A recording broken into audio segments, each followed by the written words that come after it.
Энэ гүйлгээгээр бараа материалын цэвэр борлуулалт хийгдэнэ. Хийгдсэн бүх гүйлгээнүүд борлуулалтын орлогыг баланст нэмэгдүүлнэ.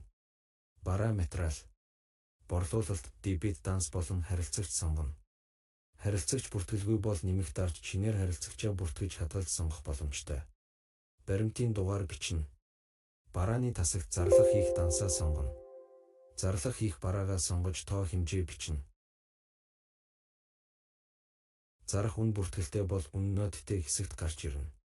Зарах үнээс өөр үнээр худалдаалах гэж байгаа бол үн ноттэй үнийг гараас засварлах боломжтой.